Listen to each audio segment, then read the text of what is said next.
కీర్తన గ్రంథము 46వ కీర్తన మొదటి చరణం చదువుతూ ఉన్నాను.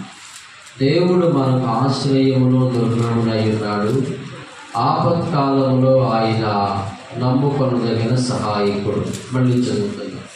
దేవుడు మనకు ఆశ్రయమును దుర్గమునై ఉన్నాడు, ఆపత్కాలంలో ఆయన నమ్ముకొనదగిన సహాయకుడు. కావున భూమి మార్పు నొందినను, నడి సముద్రములో పర్వతములు మునిగినను, వాటి జలములు ఘోషించుచు నురుగు కట్టినను, ఆ పొంగులకు పర్వతములు కదిలినను మనము భయపడము. ప్రభు తన పరిశుద్ధ వాక్యమును దీవించినట్లుగా చిన్న ప్రార్థన చేసుకుందాం. పరిశుద్ధుడు అయిన మా తండ్రి, కృప కలిగిన మా యేసు స్వామి, మీకు వందనములు, స్తోత్రాలయ్యా. చదివించబడిన మీ లేఖన భాగమును బట్టి మీకు స్తుతి చెల్లిస్తూ ఉన్నాను. మీ వాక్యం ద్వారా మాతో మాట్లాడండి, మా ఆత్మలకు జీవాహారమును దయచేయండి. మీ పిల్లల్ని వాక్యంతో పోషించండి, మీరే మహిమ పొందండి. అపవాది కార్యాలను లయపరుస్తూ ఉన్నాను, పరిశుద్ధాత్మని కార్యాలు మీ నామములో విడుదల చేస్తూ ఉన్నాను. ఓ పరిశుద్ధాత్ముడా, సహాయం దయచేయండి. యేసు ప్రభు నామములో కృతజ్ఞతలు అర్పించి వేడుకొనచ్చు ప్రార్థిస్తూ ఉన్నాం తండ్రి, ఆమేన్. ప్రభు పరిశుద్ధ నామానికి మహిమ కలుగును గాక. చేరువచ్చిన మీ అందరికీ ప్రభు నామములో శుభాలు, వందనాలు తెలియజేస్తూ ఉన్నాను. చాలా సంతోషం. ఈ నెలలో కూడా, మరి 5వ నెలలో కూడా మనం ఉపవాస ప్రార్థనలో కూడుకోవడానికి ప్రభు మనకిచ్చిన అవకాశం అనేది ఎంతో గొప్పదన్నమాట. చాలా సంతోషం.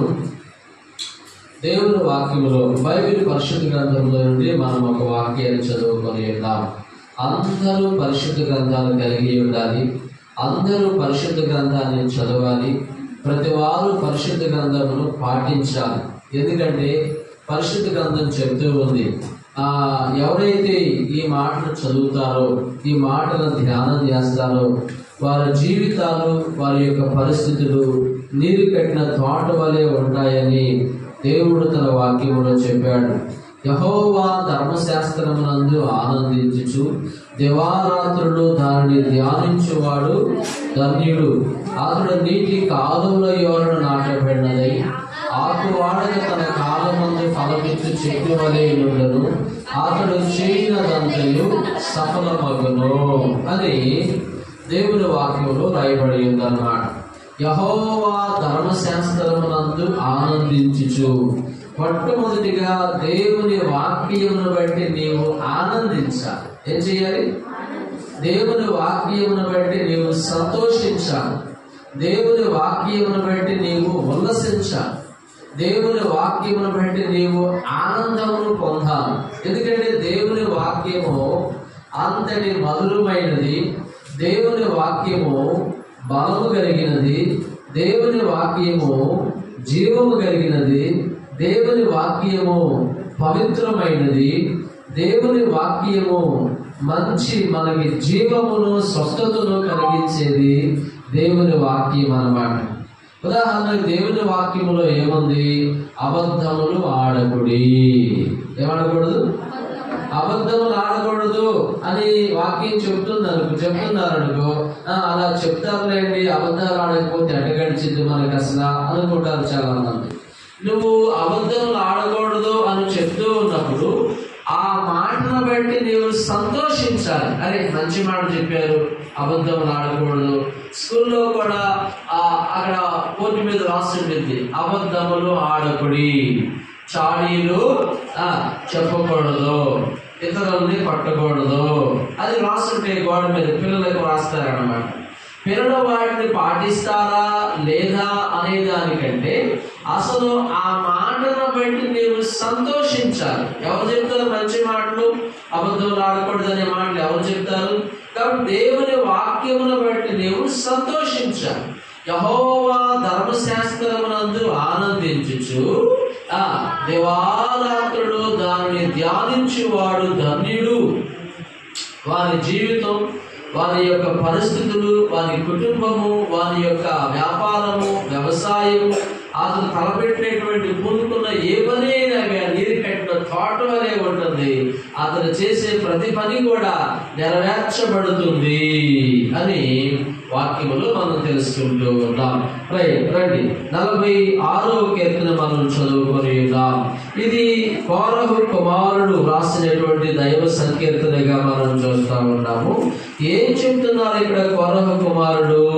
దేవుడు మనకు ఆశ్రయమును దుర్గమునయ్యున్నాడు, ఆపద కాలములో ఆయన నమ్ముకొనదగిన సహాయకుడు. స్తోత్రం చెప్పండి, చెప్పండి నాతో. ఆపత్కాలంలో యేసు ప్రభు నమ్ముకొనదగిన సహాయకుడు. మళ్ళీ ఆపత్కాలంలో తండ్రి అయిన దేవుడు నమ్ముకొనదగిన సహాయకుడు.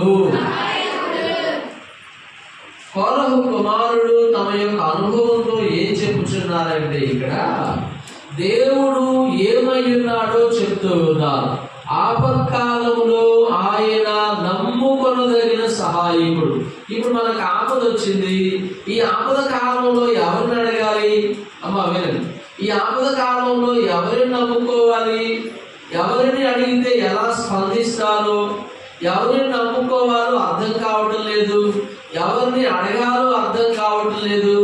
ఆపత్కాలంలో ఉన్నాము, కష్టకాలంలో ఉన్నాము, అరణ్యం లాంటి పరిస్థితులు మన చుట్టూ ఉన్నాయి, ఎడారి వంటి పరిస్థితులు మన చుట్టూ ఉన్నాయి.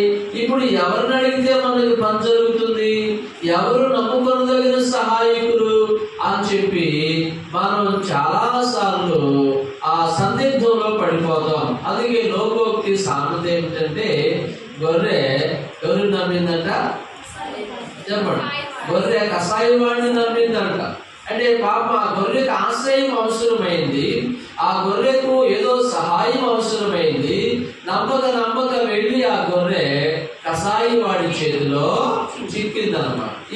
ఈ వ్యక్తి నన్ను ఆదుకుంటాడు, నాకు దాహమవుతుంది కనుక దాహం తీరుస్తాడు, పచ్చిక మేడల్లో నన్ను తీసుకుని వెళతాడు, నా యొక్క శరీరంలో ఉన్న పేరు కానీ ఏమన్నా ఉంటే వాటిని శుభ్రం చేస్తాడు, నాకు భద్రతనిస్తాడు అని చెప్పి గొర్రె నమ్మింది. ఆ కషాయి వాడు అవన్నీ చేయకపోగా దాన్ని చక్కగా కోసుకొని కుటుంబంతో సహా ఆరగించాడు అనమాట. అలాగే మనం కూడా చాలా సార్లు ఎవరిని నమ్మాలో అర్థం కాక కషాయి వాడిని నమ్ముతాం, అపవాదిని, సాతాను కార్యాలను, సైతాను మాటలను మనం నమ్ముతాం. అందుకే దేవుడు ఇక్కడ చెప్తూ ఉన్నాడు, ఆపత్కాలములో ఆయన నమ్ముకొనదగిన సహాయకుడు అని కోరహు కుమారుడు తమ యొక్క వ్యక్తిగత అనుభవములో నుండి వారు చెప్పుచూ ఉన్నట్లుగా మనం ఇక్కడ చూస్తా ఉన్నాం. రండి బైబిల్ పరిశుద్ధ గ్రంథంలో ఆదికాండము 21వ అధ్యాయము. ప్రియమైన వారులారా, ఆదికాండములో 21వ అధ్యాయం చదువుతూ ఉన్నాను. 21వ అధ్యాయంలో నుండి 14వ వాక్యం చదువుతున్నాను. కాబట్టి తెల్లవారినప్పుడు అబ్రహాము లేచి ఆహారమును నీళ్ల తిత్తిని తీసుకొని ఆ పిల్లవానితో కూడా హాగరునకు అప్పగించి ఆమె భుజం మీద వాటిని పెట్టి ఆమెను పంపివేశాను. ఆమె వెళ్లి బెయేర్షెబా అరణ్యములో ఇటు అటు తిరుగుచుండెను. ఆ తిత్తిలోని నీళ్లు అయిపోయిన తరువాత ఆమె ఒక పొద క్రింద ఆ చిన్నవారిని పడవేసి, ఈ పిల్లవారి చావు నేను చూడలేనని అనుకుని ఇంటి మీద దూరం వెళ్ళి అతనికి ఎదురుగా కూర్చుండెను. ఆమె ఎదురుగా కూర్చుండి ఎలుగెత్తి ఏడ్చెను. ఇక్కడ హాగరు అనే ఒక మహిళామూర్తిని చూస్తా ఉన్నాం. ఏం పేరు?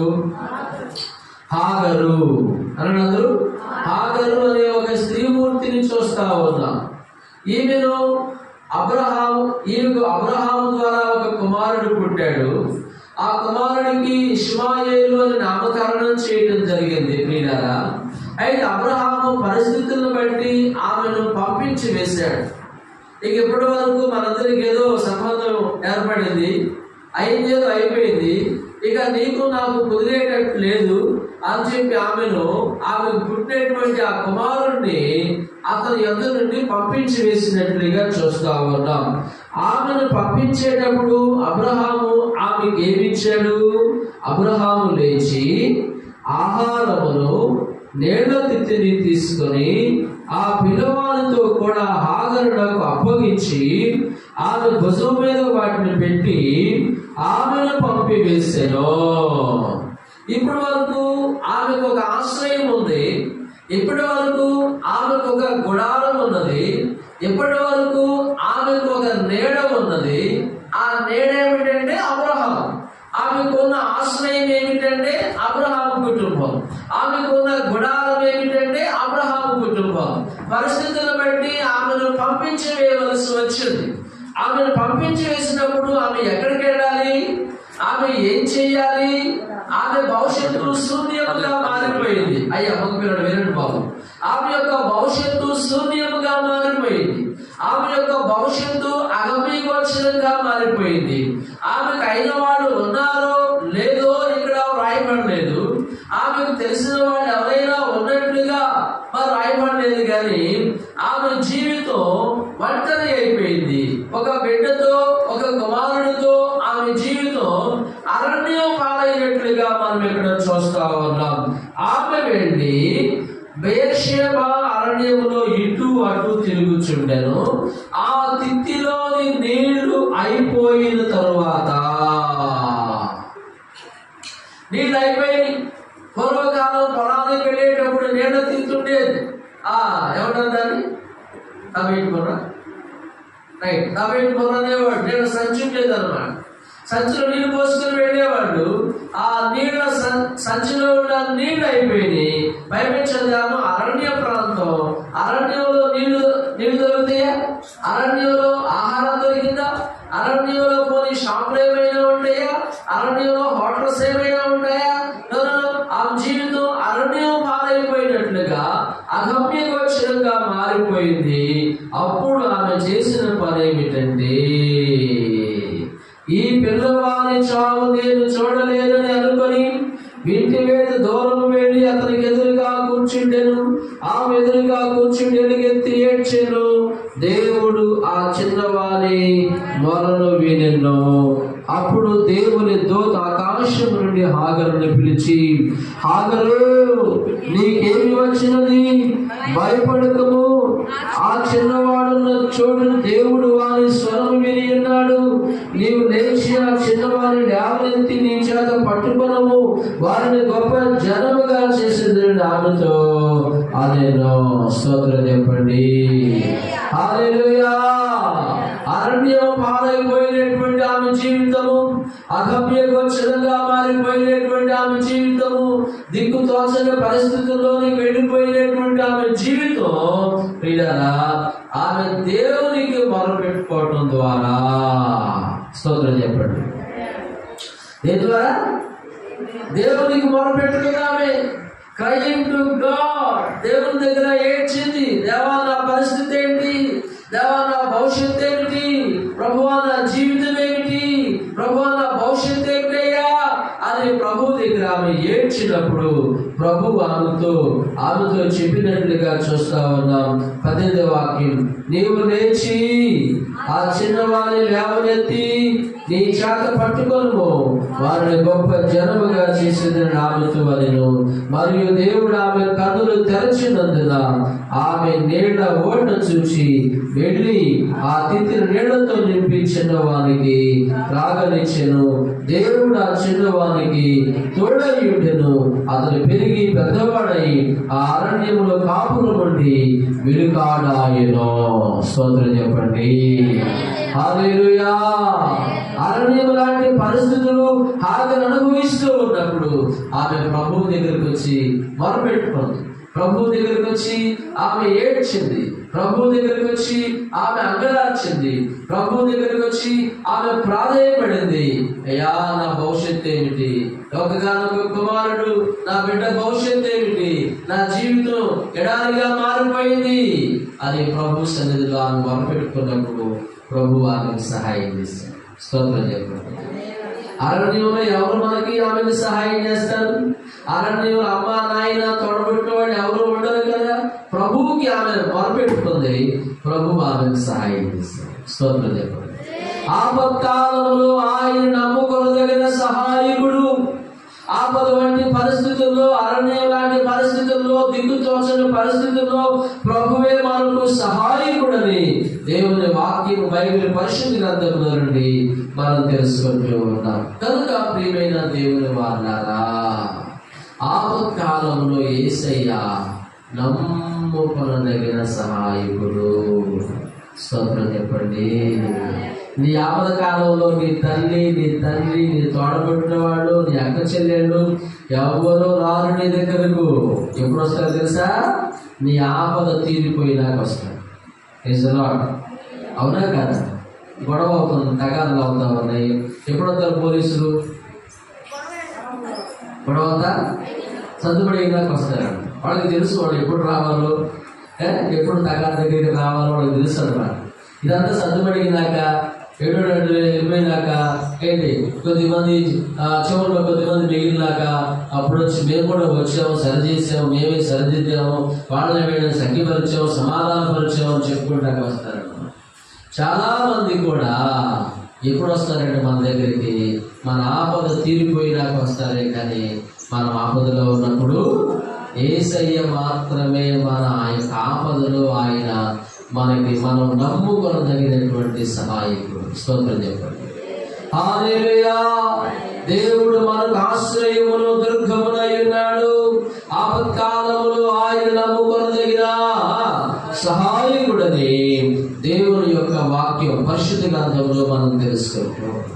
అందుకే ప్రియులారా, ప్రభు దగ్గర ప్రార్థన చేసుకోవడం ద్వారా ఒకటి ఆయన మనకి సహాయం చేస్తాడు. What is your help? నీకు ఏ విధమైన సహాయం కావలసి వచ్చినా కానీ, విద్య, ఉద్యోగము, వ్యాపారము, వ్యవసాయము, ఆరోగ్యము, సంపద, భవిష్యత్తు అనేటటువంటి సహాయము, ఏ విధమైన సహాయము నీకు కావలసి వచ్చినా కానీ దానంతటినీ ప్రభు నీకు అనుగ్రహించువాడని, ప్రభు నీకు సహాయపడతాడని దేవుని వాక్యంలో పరిశుద్ధ గ్రంథంలో మనం తెలుసుకుంటూ ఉన్నాం. స్తోత్రం చెప్పండి. ఆదికాండము 26వ అధ్యాయము దేవుని వాక్యం చదువుదాం. ఆదికాండము 26వ అధ్యాయము 23వ వాక్యంలో నుండి చదువుకుందాం. అక్కడ నుండి అతడు బెయేర్షెబాకు వెళ్ళెను.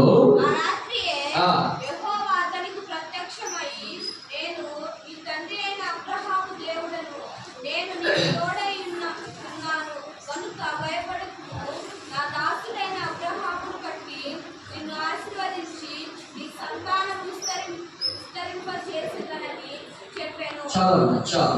రెండవదిగా దేవుడు మనకి ఎలా సహాయం చేస్తాడో, దేవుడు ఎలా మనకు ఆశ్రయ దుర్గముగా ఉంటాడో మనం నేర్చుకుంటూ ఉన్నాం. మరి అరణ్యంలో హాగరికి సహాయం చేశాడు దేవుడు. హాగరి యొక్క మరణ విని, ఆ చిన్న పిల్లవాని యొక్క మరణ విని మరి వాళ్ళకి నీళ్ల ఓటను చూపించాడు దేవుడు. వాళ్ళ యొక్క అవసరాన్ని తీర్చాడు దేవుడు.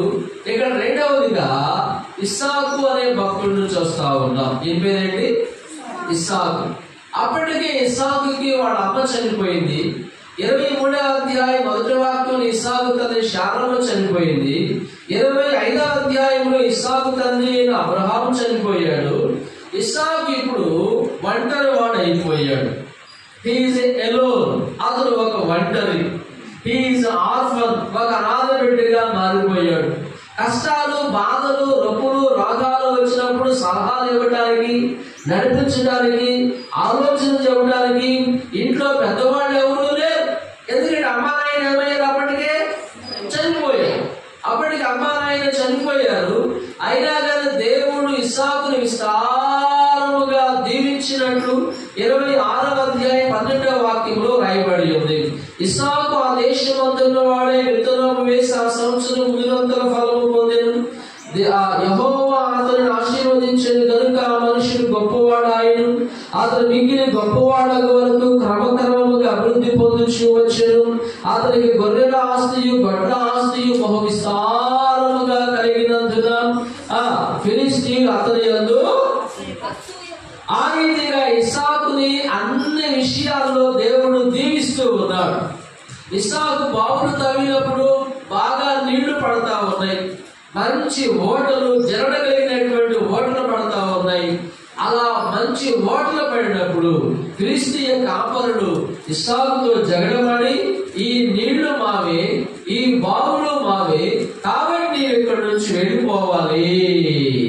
అని ఇస్సాకు మీద కయ్యానికి వచ్చారు, అనగా తగాలకు పోట్లాటకు వచ్చారన్నమాట. అప్పుడు ఇస్సాకు ఏం చేయాలి? ధైర్యం చూడటానికి పెద్దవాడు లేరని చెప్పాను ముందే. అమ్మానాయన చనిపోయారని చెప్పాను. నీకెందుకు పర్వాలేదు, నువ్వు పోరాడు, నీ తరపున మేము నిలబడతామని చెప్పడానికి ఎవరూ లేరు. అలాంటి దిక్కుతోచని పరిస్థితుల్లో, ఏం చేయాలో తెలియని పరిస్థితుల్లో, అగమ్యగోచరముగా ఉన్నలాంటి పరిస్థితుల్లో, దాని దగ్గర గాలిపటంలాగా ఉన్నటువంటి పరిస్థితుల్లో దేవుడు ఇస్సాకునకు ప్రత్యక్షమై చెప్తూ ఉన్నాడు. 23వ వాక్యం, అక్కడ నుండి అతడు బెయేర్షెబాకు వెళ్ళాను. ఆ రాత్రియే యెహోవా అతనికి ప్రత్యక్షమై. స్తోత్రం చెప్పండి. ఎవరు ప్రత్యక్షమయ్యారట? అందరూ చెప్పండి, ఎవరు ప్రత్యక్షమయ్యారు? ఆ రాత్రియే యెహోవా అతనికి ప్రత్యక్షమై దేవుడు ఆయనకు మరి దేవుడు తనను తాను ఇస్సాకులకు బయలుపరుచుకున్నాడు. బాబు, దేవుడు ఆయన ఇస్సాకులకు ప్రత్యక్షపరుచుకున్నాడు, బయలుపరుచుకున్నాడు. అలాగే దేవుడు నీకు కూడా బయలుపరుచుకున్నాడు. నీకు కూడా దేవుని యొక్క ప్రత్యక్షత దొరుకుతుంది. నీకు కూడా దేవుడు, నీతో కూడా దేవుడు మాట్లాడతాడు. నీకు కూడా దేవుని యొక్క దర్శన భాగ్యం కలుగుతుంది. ఎప్పుడంటే నీవు దేవుని వాక్యమును చదివి ప్రార్థన చేసుకోగలిగే ఒక మంచి అలవాటు నీవు కలిగి ఉన్నప్పుడు దేవుడు నీకు ప్రత్యక్షపరచుకుంటాడు. స్తోత్రం చెప్పండి. హల్లెలూయా. నీవు ఆ దేవుని సన్నిధిలో ప్రార్థన చేసుకుని బైబిల్ చదివి అలవాటు కలిగి ఉంటే ప్రతి వారంలో నీవు దేవుడిని చూడవచ్చు. నీ తోటి మనిషిలో దేవుడిని చూడవచ్చు. నీ భార్యలో దైవత్వాన్ని చూడవచ్చు. నీ భర్తలో దేవుడిని చూడవచ్చు. ఒక రాయిలో దేవుడిని చూడవచ్చు. ఒక చెట్టులో దేవుడిని చూడవచ్చు. అవును, ఆ చెట్టును పుట్టించింది ఎవరు? దేవుడు. నీ ప్రక్కనుండే మనిషిని పుట్టించింది ఎవరు? దేవుడు. ఒక వృక్షాన్ని కలుగు చేసింది ఎవరు? దేవుడు. కొండల్ని, గొడ్డల్ని, పర్వతాలని కలుగు చేసింది ఎవరు? దేవుడు. ప్రభు సృష్టించాడు వాటన్నింటినీ. మనము పక్షుల్ని, పశువుల్ని ప్రేమించినంతగా ఎవరు ప్రేమించలేకపోతున్నాం? మనుషులు ప్రేమించలేకపోతున్నాం. ఎవరిని? పక్షిని ప్రేమిస్తాం, ఒక కుక్కని ప్రేమిస్తాం, కానీ ఎవరిని ప్రేమించు? చెప్పండి. ఇంట్లో ఉన్న భార్యని ప్రేమించు, ఇంట్లో ఉన్న భర్తను ప్రేమించు, మన పక్కింటి వాడిని ప్రేమించు. మన వీధిలో ఉండేవాళ్ళలో దేవుడిని చూడలేము. మన గ్రామంలో ఉండేవాళ్ళలో దైవత్వాన్ని చూడలేము. కక్షలు, కార్పణ్యాలు, విభేదాలు, అల్లర్లు, ఎప్పుడు దొరుకుతాడా వీడు, ఎప్పుడు చిక్కుతాడా వీడు, ఇక ఎప్పుడు ఇదే పని కొందరికి. భార్య ఎప్పుడు దొరికిందా? చెక్కకపోతావా? భర్త ఎప్పుడు చెక్కకపోతావా? నువ్వు నాకు దొరకకపోతావా? నువ్వు ఇక కొందరు పని ఏంటంటే గాలి ఉద్యోగం అనమాట. ఏమంటుందండి? వాచ్మెన్ ఉద్యోగం. ఏడ పోతున్నాడు, ఎప్పుడు పోతున్నాడు, ఎప్పుడు వస్తున్నాడు, ఏంటి, ఎక్కడ ఉన్నాడు? వాచ్మెన్ ఉద్యోగం చేస్తాడు. వాచ్మెన్ ఉద్యోగం ఇంకెందుకు? ఆ ఉద్యోగం ఎక్కించాడు ప్రభు. అలాంటి ఉద్యోగం ఉంటే ప్రభువు చూసుకుంటాడు. ఎవరి వాక్యంలో పగ తీర్చుకొనుట. చెప్పండి, తెలుపునయ్యా, ఏదమ్మా తెలుపని? పగ తీర్చుకొనుట నా పని, ఆయన పని అన్నాడు. నువ్వు పగ తీర్చుకోవద్దు. చదవండి అన్నాడు. రోమాపత్రిక పరిశుద్ధ వాక్యంలో కొందాం. బైబిల్ పరిశుద్ధ గ్రంథంలో నుండి పౌలు రోమీయులకు రాసినటువంటి పత్రిక దేవుని వాక్యం చదువుకుందాం. 12వ అధ్యాయము 18వ వాక్యం. శక్యమైతే మీ చేతనైనంత మటుకు సమస్త మనుషులతో సమాధానముగా ఉండి ప్రియులారా.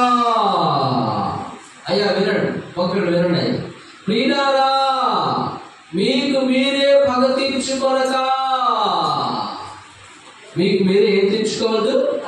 ప్రియులారా, మీకు మీరే పగ తీర్చుకొనక దేవుని ఉగ్రతకు చోటియుడి. పగ తీర్చుట నా పని, నేనే ప్రతిఫలము నిత్తును అని ప్రభువు చెప్పుచున్నాడని వ్రాయబడి ఉన్నది. ఎంత గొప్ప మాట. కాబట్టి నీ శత్రువు ఆకలి కొని ఉంటే అతనికి భోజనము పెట్టుము. ఏమంటారంట? ఎవరికి చెప్పండి, ఎవరికమ్మా? కాబట్టి నీ శత్రువు ఆకలి కొని ఉంటే అతనికి భోజనము పెట్టుము, దప్పి కొని ఉంటే దాహమిమ్ము. ఎవరికి? బాబోయ్, మనమేం అయినోడికే భోజనం పెట్టాము, అయినోడికే దాహం ఇవ్వము. ఏంటి మన గెట్లోడు మన వీధిలోకి వచ్చినా ఒప్పుకోలేము. కానీ యేసయ్య ఏం చెప్తున్నాడు? ఇదే వాక్యం. ఈ వాక్యాన్ని బట్టి ఏం చెయ్యాలి? సంతోషించాలి. ఏం చేయాలి? ముందు సంతోషించు. అది ఎంత గొప్ప మాట అసలు ఇది. పాటించడం తర్వాత ముందు సంతోషించు. నీ శత్రువు ఆకలి కొని ఉంటే అతనికి భోజనం పెట్టుము, అతను దాహము కొని ఉంటే వానికి దప్పిక తీర్చు, దప్పి కొని ఉంటే దాహమిమ్ము. అలాగూ చేయడం వల్ల అతని తల మీద నిప్పులు కుప్పగా పోయివు. కీడు వల్ల జయింపబడక మేలు చేత కీడును జయించుమో. స్తోత్రం. కీడు వల్ల జయించుమా, మేలు చేత కీడును జయించు. కీడును కీడుతో కాదు జయించవలసింది, కీడును మేలుతో జయించుము. అదే ఉంది ఇక్కడ. కీడు వల్ల జయింపబడక మేలు చేత కీడును జయించుము. అవతల నీకు కీడు చేశాడు, నువ్వేం చేయాలనుకుంటావు? కీడు చేయాలనుకుంటావు. కానీ నీవు వాడికి మేలు చేయడం వల్ల వాడిని జయించిన వ్యక్తి అవుతావు. వాడికి ఉపకారం చేయటం వల్ల వాడిని నీవు జయించిన వ్యక్తి అవుతావు. కీడు వల్ల జయింపబడక మేలు చేత కీడును జయించుము. పగ తీర్చుట. చెప్పండి. ఆ రీతిగా ఇస్సాకు మరి కలవరంతో ఉన్నప్పుడు దేవుడు ఇస్సాకులో ప్రత్యక్షమై మాట్లాడుతూ ఉన్నాడు. ఆదికాండము 26వ అధ్యాయము 23వ వాక్యం. బేర్షెబాకు వెళ్ళెను. ఆ రాత్రి యెహోవా అతనికి ప్రత్యక్షమై, నేను నీ తండ్రి అయిన అబ్రహాము దేవుడను, నేను నీకు తోడై ఉన్నాను గనుక భయపడకుము. స్తోత్రం చెప్పండి. హల్లెలూయా, హల్లెలూయా. గనుక భయపడకుము, నేను నీ తండ్రి అయిన అబ్రహాము దేవుడను, నేను నీకు తోడై ఉన్నాను గనుక భయపడకుము. నా దాసుడైన అబ్రహామును బట్టి నిన్ను ఆశీర్వదించి నీ సంతానమును విస్తరింపజేసేదని చెప్పాను. స్తోత్రం చెబుదాం. హల్లెలూయా. కలవరముతో భయముతో ఉన్న ఇస్సాకులకు దేవుడు చెప్తూ ఉన్నాడు. ఏమనంటే, నేను నీ తండ్రి అయిన అబ్రహాము దేవుడను, నేను నీకు తోడుగా ఉంటాను, నేను నీకు తోడై ఉన్నాను. కాబట్టి నీవు భయపడబాకు, వారికి నీవు భయపడబాకు, ఫిలిష్తీయులకు భయపడబాకు, అబీమెలెకు రాజుకు భయపడబాకు, ఫీకోలు అహుజతుకు నీవు భయపడబాకు. ఎందుకంటే నేను నీతో నేను నీతో ఉన్నాను, నేను నీకు తోడుగా ఉన్నాను. బాబు వింటారమ్మా? నేను నీకు తోడుగా ఉన్నాను, నేను నీతో ఉన్నాను, నేను నీకు సహాయం చేస్తాను, నేను నీకు అండగా ఉంటాను, నేను నీకు తోడుగా ఉంటాను. ఆ రీతిగా ఆపత్కాలంలో ఇస్సాకు ఉన్నప్పుడు ఇస్సాకుకు దేవుడు ప్రత్యక్షమై దేవుడు చెప్తున్నాడు, నేను నీకు తోడై ఉన్నాను. ఏమన్నా అక్కడ? నేను నీకు తోడై ఉన్నాను కనుక భయపడకుము. నా దాసుడైన అబ్రహామును బట్టి నిన్ను ఆశీర్వదించి నీ సంతానమును విస్తరింపజేస్తాను. నిన్ను మాత్రమే కాదు. అయ్యా బాబు వినండి, వాయిస్ వినండి అమ్మా. నిన్ను మాత్రమే కాదు, నీ సంతానమును ఆశీర్వదిస్తాను. నేను నీకుండా కలవరాన్ని, భయాన్ని, ఆందోళనను, నీకుండా కష్టాలు తొలగించడం మాత్రమే కాదు, నీకు పుట్టినటువంటి పిల్లలను కూడా నేను ఆశీర్వదిస్తాను, నీ సంతానమును కూడా నేను దీవిస్తాను, నీ పిల్లలకు కూడా నేను తోడుగా ఉంటాను అని దేవుడు ఇస్సాకుతో చెప్తూ ఉన్నట్లు ఇక్కడ మనం మాట్లాడుతూ చూసుకుంటాం, తెలుసుకుంటా ఉన్నాం. ఆ ప్రకారమే ఇస్సాకు తన జీవితంలో జరిగిన ప్రతి పరిస్థితిలో దేవునికి అప్పగించుకున్నాడు. దేవునికి అప్పగించుకున్నప్పుడు దేవుడు నాకు తోడుగా ఉండి నాకింకా భయం ఏంటి, నేనెందుకు మరి పగలు మరి కక్షలు కార్పణ్యాలు పెట్టుకోవాలి, నేను మరి పగలు కక్షలు కార్పణ్యాలు పెట్టుకోను, సమస్తము దేవుడికి అప్పచెప్పుకుంటాను, దేవుడు చూసుకుంటాడు అని ఇస్సాకు తన జీవితంలో సమస్తమును దేవుడికి అప్పచెప్పుకున్నాడు. దేవుడికి అప్పచెప్పుకున్నప్పుడు ఎవరైతే ఇస్సాకు మీద పగ పెట్టుకున్నారో, అసూయ పడ్డారు, ఇస్సాకును అక్కడి నుంచి తరివేశారు, వాళ్ళందరూ వచ్చి ఇస్సాకుతో సమాధాన పడినట్లుగా వాక్యంలో చూస్తా ఉన్నాం. 26వ వాక్యం చదువుతున్నాం. అంతటా అబీమెలెకును అతని స్నేహితుడైన అహుజతును ఫీకోలును గెరారు నుండి ఇస్సాకు యొద్దకు వచ్చింది. ఇస్సాకు మాట్లాడుతున్నాడు. ఇప్పుడు ఇస్సాకు, మీరు నా మీద పగబట్టి మీ యొద్దకు నన్ను పంపివేసిన తర్వాత ఎందుకు నిమిత్తం నా యొద్దకు వచ్చి ఉన్నారని వారిని అడిగాడు. మీ దగ్గర నుండి పంపించేశారు కదా, మా దగ్గర నుంచి వెళ్ళిపోమని అన్నారు కదా, మీరు నన్ను వెళ్ళిపోమన్నప్పుడు మారు మాట్లాడకుండా నోరు మూసుకుని వచ్చేసారు కదా, మీకు ఎదురు చెప్పలేదు కదా, నేను మీతో తగాదికి యుద్ధానికి కయ్యానికి కలదం లేదు కదా, నడి చూసుకుందామని చెప్పి అనలేదు కదా, ఏదో అరణ్యంలో గుడారం వేసుకుని బతుకుతున్నా కదా, మళ్ళీ ఎందుకు వచ్చారయ్యా నా దగ్గరికి అని అడిగాడు అన్నమాట. అందుకు వచ్చినోడు అంటా ఉన్నారు, వారు నిశ్చయముగా యెహోవా నీకు తోడయ్యుండుట చూచితివి కనుక మనకు అనగా మాకును నీకును మధ్య ఒక ప్రమాణం ఉండవలెననియు. స్తోత్రం చెప్పండి.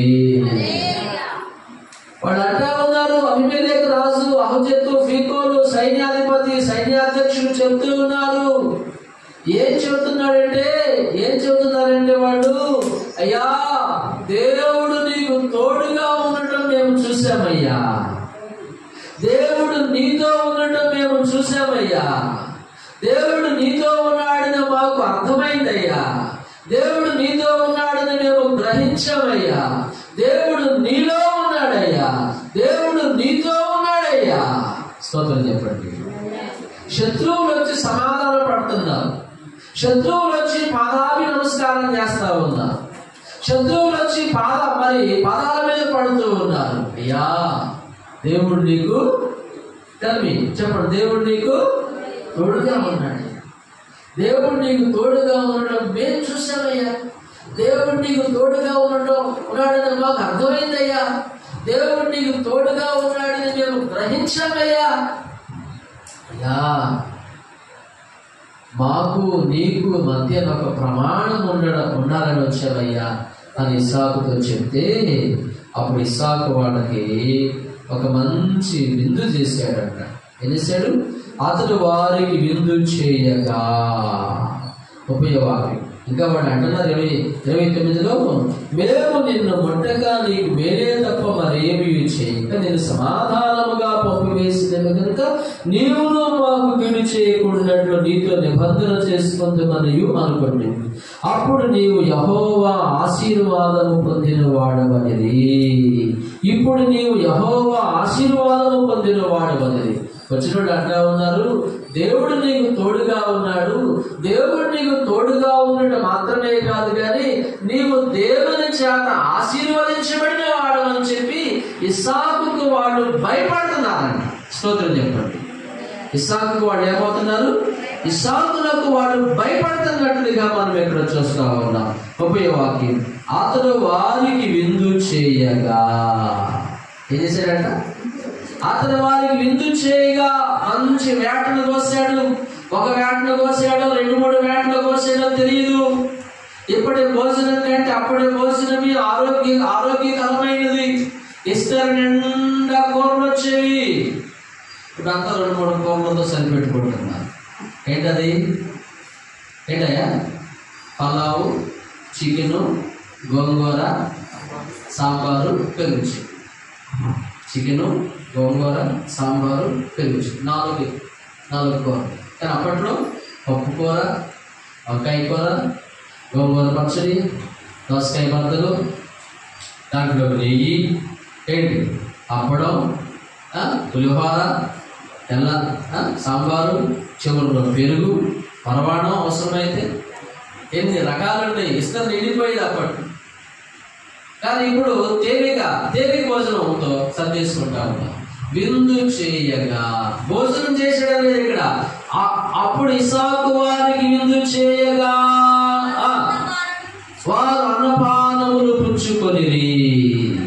తెల్లవారినప్పుడు వారు లేచి ఒకరితో ఒకడు ప్రమాణము చేసుకున్న తరువాత ఇస్సాకు వారిని సాగనంపెను.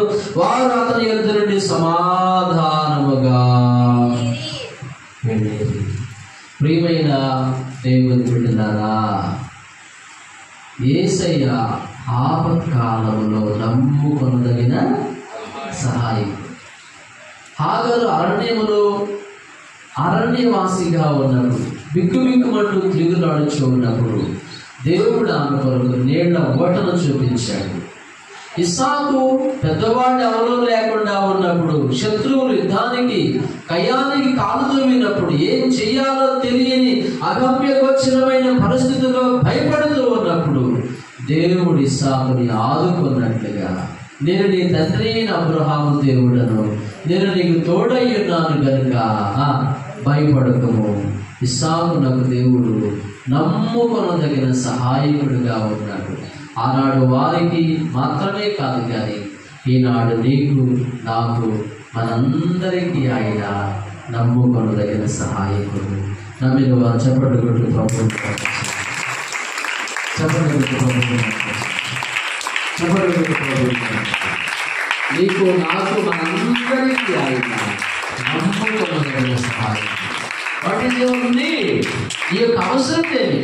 విద్య, ఉద్యోగమా, వ్యాపారమా, వ్యవసాయమా, వివాహమా, సంతానం లేకుండా ఉన్నావా, రక్షణ లేకుండా ఉన్నావా, భార్యాభర్తలు విడిపోయి ఉన్నారా, బిడ్డ అల్లుడు కలుసుకోకుండా ఉన్నారా, పోట్లాటలతో ఉన్నారా, శుద్ధి లేకుండా ఉన్నారా, యేసయ్య నమ్ముకొనదగిన సహాయం. ఆయన నీ బిడ్డ అల్లుడిని కలుపుతాడు, కొడుకు కోడలను సరిదిద్దుతాడు, నీ బిడ్డలకు ఆయన మంచి భవిష్యత్తునిస్తాడు. సంతానం లేకుండా ఉన్న నీ గర్భాన్ని తెరిచి ఆయన అద్భుతమైన 12 బిడ్డలను ఆయన నీకు అనుగ్రహించేవాడు. ఎప్పుడంటే నీవు యేసయ్య దగ్గరకు వచ్చినప్పుడు. దేవుని వాక్యం చెబుతుంది, యేసయ్య చెప్తున్నాడు, నా యొద్దకు వచ్చే వారిని నేను ఎంత మాత్రమునో త్రోసివేయను. ఇంకా ఆయన రమ్మని పిలుస్తూ ఉన్నాడు, నా యొద్దకు రండి, నేను మీకు విశ్రాంతిని కలుగు చేస్తాను. నా యొద్దకు వచ్చి నా కాడి ఎత్తుకుని నా యొద్ద నేర్చుకుని నేను మీకు విశ్రాంతిని కలుగు చేస్తానని దేవుడు చెప్తూ ఉన్నాడు. నా ప్రియమైన దేవుని బిడ్డలారా, దేవుడు మనకు ఆశ్రయమును దుర్గమునై ఉన్నాడు. ఆపత్కాలంలో ఆయన నమ్ముకొనదగిన సహాయకుడు. ఆఖరికి సహాయం చేశాడు అరణ్యంలో, ఇస్సాకుకి సహాయం చేశాడు పెద్దవాడు ఎవరు లేకుండా ఉన్నప్పుడు. అలాగే యేసయ్య నీకు కూడా సహాయం చేస్తాడు. అలా తీసుకెళ్ళాడు. అందరూ లేచి నిలబడి ప్రభు సన్నిధిలో ప్రార్థన చేస్తున్నాం. అందరం లేచి నిలబడదాం. ప్రభువా నాకు సహాయం చేయండి అయ్యా, ప్రభువా నన్ను కనికరించండి అయ్యా. దయచేసి అందరూ ప్రార్థన చేసుకోండి, కళ్ళు మూసుకోండి, క్లోజ్ యువర్ ఐస్. మీ 2 చేతులు ఆకాశం తట్టు చాలు. అందరూ ప్రార్థన చేసుకోండి అయ్యా. మగ పిల్లలందరూ ప్రార్థన చేసుకోండి. అమ్మ బాబు మీ 2 చేతులు ఆకాశం తట్టు చాపి ప్రార్థన చేసుకోండి. ఆపత్కాలంలో ఆయన నమ్ముకొనదగిన సహాయకుడు అయి ఉన్నాడు. నీ యొక్క ఆపద ఏదైనా కానీ, నీ కష్టము, బాధ, బరువు ఏదైనా కానీ యేసయ్య దగ్గరికి వస్తే ఆయన నీకు సహాయం చేస్తాడు. అయ్యా అమ్మ బాబు మొరపెట్టండి. క్రయింగ్ మరి ట్రై టు టీయర్స్, కన్నీటితో ప్రయత్నించండి, కన్నీటితో ప్రయత్నించండి. ట్రై టు టీయర్స్, కన్నీటితో ప్రయత్నించండి. కళ్ళు మూసుకోండి బాబు, మొక్కలు కళ్ళు మూసుకోండి అమ్మా. అందరు కళ్ళు మూసుకొని ప్రార్థన చేసుకోండి. యేసయ్యా నాకు సహాయం చేయండి, యేసయ్యా నన్ను కనికరించండి, యేసయ్యా నాకు సహాయం చేయండి. హాగరు ఏడ్చింది. ఆ పిల్లవాని యొక్క ఏడుపును చూడలేక ఇంటి మీద దూరం వెళ్ళి ఆ పిల్లవాని యొక్క మొరను విని ఆ పిల్లవాని యొక్క కన్నీరును దేవుడు చూసి అక్కడ నీళ్ళ ఓటును దేవుడు బయలుపరిచాడు. బాబు నీ కొరకు నీళ్ళ ఓటును బయలుపరుస్తాడు దేవుడు. బాబు నీ కొరకు మరుగై ఉన్న మన్నాను బయలుపరుస్తాడు దేవుడు. దయచేసి ప్రార్థన చేసుకోండి, ప్రభువుని అడగండి. ప్రభువా నాకు సహాయం చేయండి అయ్యా, ప్రభువా నన్ను కనికరించండి అయ్యా, ప్రభువా నన్ను జ్ఞాపకం చేసుకోండి అయ్యా. ఎవరు స్థానికంగా ప్రార్థన చేసుకోండి, ఎవరు బిడ్డలు ప్రార్థన చేసుకోండి. నాకు మంచి భవిష్యత్తుని ఇవ్వండి అయ్యా, విద్యలో నాకు సహాయం చేయండి అయ్యా, చదువుల్లో నాకు సహాయం చేయండి అయ్యా. అయ్యా పరీక్షల్లో నాకు సహాయం చేయండి అయ్యా. ఉద్యోగంలో నాకు సహాయం చేయండి అయ్యా. వివాహంలో నాకు సహాయం చేయండి అయ్యా. మంచి భవిష్యత్తు నాకు ఇవ్వండి ప్రభువా అని యవనస్తులు ప్రార్థన చేసుకోండి. మీరందరూ ప్రార్థన చేసుకోవాలని కోరుకుంటూ ఈ సమయాన్ని మీకు ఇస్తా ఉన్నాను. This is your time. ఇది మీ సమయం అయి ఉన్నది. ఇది మీ అద్భుత సమయం అయి ఉన్నది. మీ జీవితంలో దేవుడు అద్భుతాలు చేసే సమయం ఇది. మీ కుటుంబంలో దేవుడు కార్యాలు జరిగించే సమయం ఇది. దయచేసి ప్రార్థన చేసుకోండి. ప్రభువా సహాయం చేయండి అయ్యా. ప్రభువా కరుణించండి అయ్యా. యేసుక్రీస్తు శిలువ వైపు చూడు. యేసయ్య నీ పాపముల కొరకు, నా పాపముల కొరకు, మనందరి అపరాధముల కొరకు ఆయన కలువరి శిలువలో బలియాగమైనాడు. ఆయన కలువరి శిలువ పైన అవమానపరచబడ్డాడు. కలువరి శిలువ పైన మరణాదెబ్బలు తిన్నాడు. కలువరి శిలువ పైన గాయపరచబడ్డాడు. నీ కొరకు, నా కొరకు యేసయ్య చనిపోయి సమాధి చేయబడి ఆయన 3వ రోజు తిరిగి లేచినాడు. యేసయ్య సమాధిని గెలిచాడు. యేసయ్య సమాధిని ఓడించాడు. ఆయన సమాధిని గెలిచి తిరిగి లెగిచిన దేవుడు అయి ఉన్నాడు. దయచేసి ఆ రీతిగా ప్రార్థన చేసుకోండి. యేసయ్యా నాకు సహాయం చేయి ప్రభువా. యేసయ్యా నన్ను కనికరించయ్యా. యేసయ్యా నన్ను జ్ఞాపకం చేసుకోండి అయ్యని ప్రార్థన చేసుకోండి.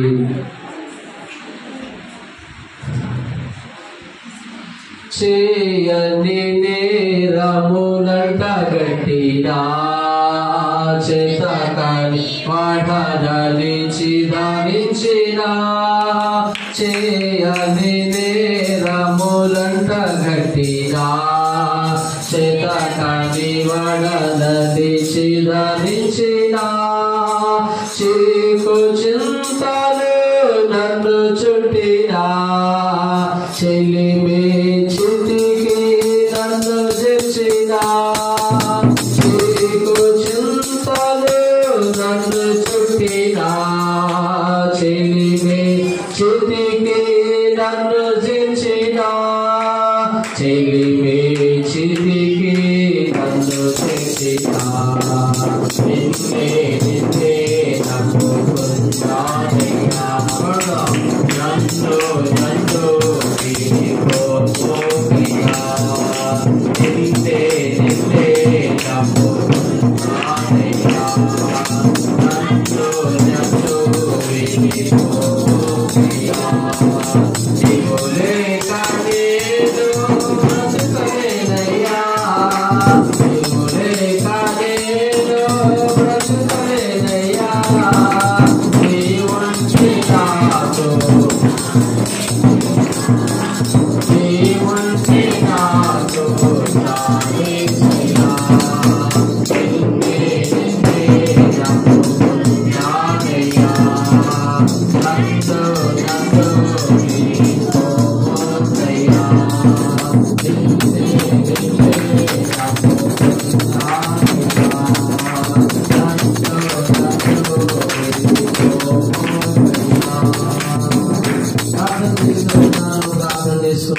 అందరూ నాతో చెప్పండి. యేసయ్యా మీకు వందనములు స్తోత్రములు నాయనా. ఆపత్కాలంలో నమ్ముకొనదగిన సహాయకుడిగా మాకు దొరికినందుకు వందనములయ్యా. మీరే మాకు సహాయం చేయండి. అన్ని విషయాల్లో ఆఖరికి మీరు సహాయం చేసినట్లుగా ఇస్సాకు అనే భక్తుడికి మీరు సహాయం చేసినట్లుగా అలాగను మీరే మాకు సహాయం దయచేయండి. యేసుక్రీస్తు నామములో కృతజ్ఞతలు అర్పించి వేడుకొనుచు ప్రార్థించుచు ఉన్నాము తండ్రి. ఆమేన్ ఆమేన్. అందరికీ వందనాలు. అందరూ కూర్చుందాం.